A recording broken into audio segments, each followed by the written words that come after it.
ของเราก็หายมาอีกมันมี17มี37ครับพอก็ถือน้ำเล่าอีกข้างบนทั้งล่างอีก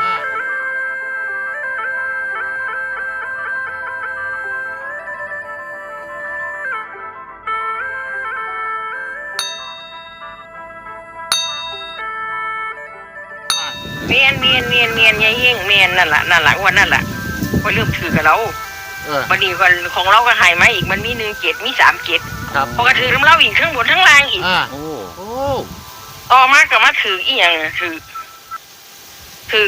48บอก48ของเราก็เข้า48เราบัดนี้เพราะ48เราบ่เข้าโอ้เข้ามาเข้า10เด้ตาโอ้มาเข้า10พอ10เราบัดนี้งวดสิมาก่อนอันเนี้ยควรสิมาออก62เนี่ยของเราบ่เข้าครับรุดอันนี้เขาซื้อของข่อยดอกกัน62นี่เรารุดงวด62เนี่ยถ้าเบิ่งมันสิเข้างวดนี้ได้บัดนี้62ก็วังที่ผ่านมาตัวเมียน62แล้วเรารุดเพราะว่าข่อยซื้อเลขความฝันข่อยเจ๊ไปถืออีกข่อยก็ซื้อน้ำเล่าเบิดซื้อตัวแล้วแต่มันบ่เข้าก็เลยซื้อเลขข่อยฝันพอฝันว่าเกี่ยวกับรถข่อยนี่ล่ะมันขับไปขับมาข่อยเลยบ่เคยฝันนี่รถไปจักเที่ยข่อยก็เลยลองเบิ่งทะเบียนรถข่อยมัน5162อ่ะนะครับข่อยก็เลยขึ้นแล้วซะมึงจะจื้อเจ้าของขายเขาก็จนว่าเนาะโอ้ยแต่มันถือได้ถือดีเนาะไม่แย่นี่ซะเอาเนาะไงกูถือเนี่ยชูกูเสียเลขไงมันจะหูหลูบแล้วสุดเอาเล่าง่ายกว่าเตี้ยเอาอาทิตย์นึงมัน3เนี่ย3เที่ยววันนี้บ่ใหญ่เฮงอย่าลืมเด้อวันพุธศุกร์ครับเอามื้อนี้ก็วันพุธพอดีตัวมื้อนี้ธรรมดาได้ค่ะจะไปเฮ็ดเวียกหยังไปตากแดดไปเฮ็ดคลิปก็หำเวียกย้อนเลยบ่ได้เด้อค่ะคุณกดไลค์กดแชร์กับเมียยึงอยู่เด้อเอามื้อนี้ฝากตอน FC นะเจ๊ครับเอาเจ้าลงคลิปที่นี่เอาลงคลิปได้เดี๋ยวนี้กำลังอัดคลิปฟังอยู่เดี๋ยวนี้เอาด่วนเอาไปโลดไป151มีจักกูว่ามาโลดครับเดี๋ยวค่อยเปิดเบิ่งก่อนเด้อในโทรศัพท์ค่อยเดี๋ยวเด้อบ่ต้องวางเดี๋ยวค่อยเปิดเบิ่งเลยมันยากนำผู้เฒ่าซุมนี้เนาะเอามาด่วนๆได้คือว่ามันไปหาเฮ็ดเวียกอย่างอื่นแล้วบ่มีหยังเฮ็ดดอกคน YouTube นี่เฮ็ดแต่ YouTube นั่นล่ะโอ้ยเฮ็ดก็เฮ็ดรถเฮ็ดเป็นมาซ่าซุมนี้บ่ได้ดอกเฮ็ดบ่เป็นหยังดอกซ่ายุ่งซ่าใหญ่เป็นซั่นล่ะ FC ได้โชคจักเลขลาวนี่ล่ะโชคมันโอ้ยปวดขาย้อนขากับปวดขาร้องมึงเด้อมีผู้ใดรู้เนาะตาว่าเลขออกตัวใดมันบ่ครับผมเด้อเอาสระอยู่ใส่ละพี่น้องรอติดตามกันวันนี้เด้อตาวันนี้วันที่25บ่พุธที่25แม่นที่25ละเบิดมื้อละมื้อนี่2 ทุ่มถึงเจอกันล่ะเดี๋ยวอย่าเพิ่งเอ้ย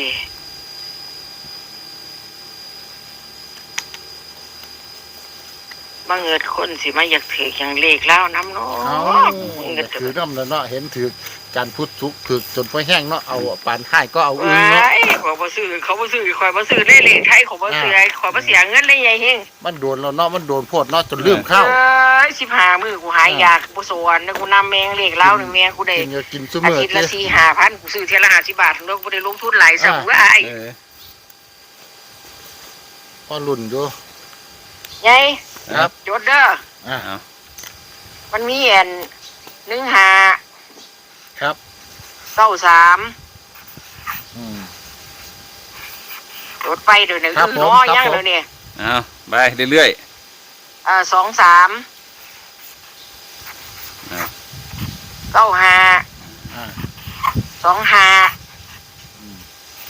โอเคขัดมันเบิ้ลก็สิมี3355เด้อติดไฟง้อไม่แน่8558งานหมอกกอกมาก็บ่รู้มิฉะนั้นล่ะจ้ะมีตัวเน้นบ่มีตัวฟันบ่ครับมีตัวฟันบ่ครับเน้นตัวใด เฮ้ยนัวที่มันตูฟันตูเฟ้นเดี๋ยวโอ้ยก็หานึงนี่ล่ะตูฟันเนี่ยค่ะหานึงค่ะหานึงโอ้ยนัว ภาพคนงบหน่อยเนาะเจ๊ กันนั่นล่ะซื้อตัวละ3 บาทก็ได้ดวกซื้อเบิดทันกันคันมันก็โอเคอยู่ตาพี่น้องเนาะเพื่อก็ร้องเบิ่งก็มัน มันมีทั้งบนทั้งล่างเนาะอย่างสิพามือแมงรอจนเหงารอจนหายอยากซื้อแมงถึงยากพร้อมมันเพิ่นเปิดประเดิมงวดแรกพี่น้องอุดปุ๊งวดแรกแขกมันเพราะว่า8-5-5-8น่ะอย่าลืมถิ่มเด้อค่ะ1-5-1อ่ะอย่าลืมมันมักมากมันถือง่ายๆได้ตาคันเพิ่นสิถือเขาบ่คิดได้ว่าข่อยสิถือเลขแล้วขนาดนี้เขาบ่เคยคิดบ่เคยฝันว้ายครับผมเนาะดีแม่งเขาบ่ถือ11พร้อมว่างั้นนี่เป็นเลขตามข่อยน่ะนะเขาซั่นแม่งนำถึงบนทั้งล่างแม่11มันออก6226บ่ล่ะข่อยซื้ออยู่แล้วบนล่างมันบ่ล่ะมึงออกมาโลด2662กูได้อยู่แล้วแบบว่าสิเอา11ก็เลยโอ๊ยเอาเนาะทำนี่ล่ะซั่นเนาะอันนี้เฮาเอาไป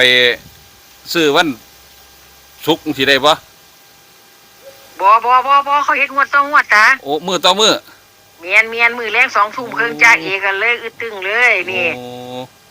บ่ต้องไปโยกงวดนั่นงวดนี่มือแรง2 ทุ่มครึ่งเจอกันนอนฟังโลดไว้แล้วพัฒนานี่แหละกินแซ่บกินแซ่บกินนัวนี่ล่ะติเว้ยอาทิตย์นึงถึง3เที่ยเอางวดละ 4,000 มันก็เป็นตะรุ่นนี่แหละเนาะใหญ่เฮงจะว่าบ่ครับผมหักค่านั่นค่านี่เฮาซื้อเบิด5-600เฮาถือ 4,000-5,000ซื้อเขาซื้อเท่าละ50 บาทเท่าละ100เขาบ่ได้ไปซื้อหลายคือเลขใหญ่ซั่นว่าเด็กใหญ่ย่างขี้ๆเฮาบางทีก็เอาเฮาซื้อตัวละ300 2-300บ่เสียงบ่ได้โตอันบัดนี้เอ้ยอันว่าซั่นว่าว่ากูสิสอนตัวบัดอันนี้บ่มีอันแม่นบ่ขอโทษเด้อบ่สุภาพเอาตะโกนเมียมึงสิอันตัวกูสิสอนหรือเว้ยบ่ได้เงินเด้อค่ะเอ้ยสิสอนอยู่ตัวกูฝากตะอันพุ่นอันนี้กูฟันแม่ง80 บาทกูไปซื้อเว็บไซต์กูได้92 บาทได้เป็น100อยู่นะกูเบาโหแม่งคนรู้จักตัดนี่ล่ะว่า80 บาทก็80 บาทนี่ละกูมันก็พอเหรียญตามันบ่ได้แบบโอ้ยกูสั่งบ่ฮู้จักตะกี้นี้ซะดอกโอ้เพิ่งว่าฮู้ทีหลังว่าติข่อยเพิ่งมาร้องเรียนเบิ่งนี่แม่ตาทางบ้านเนี่ยเขาสวนเรียนข่อยบ่กล้าโอ้มันสื่อจังได๋วะเอาก็สวนซื้อในเว็บไซต์ก็บ่ถือไป2 งวดบ่ถือบ่1,000 กว่าบาทบ่ถือบัดนี้ข่อยก็เล่นเขาว่าเขาขายกันเลขแล้วว่าซั่นอยู่ใกล้ๆบ้านก็เลยไปแอดไลน์แอดหยังเขามาลองเบิ่งว่าติบ่ได้เซ็นเขาดอกเขาจ่ายเงินสดเลยเขาบ่สนบ่สนกูอยากซื้อ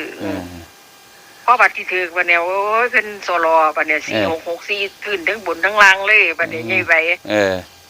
ข่อยก็ซื้อคันตามตัวอยู่แล้วมันตัวละ50 บาทบ่ข่อยก็ได้100นึงบ่100นึงก็ 8,000 พุ่นเด้ใหญ่ไว้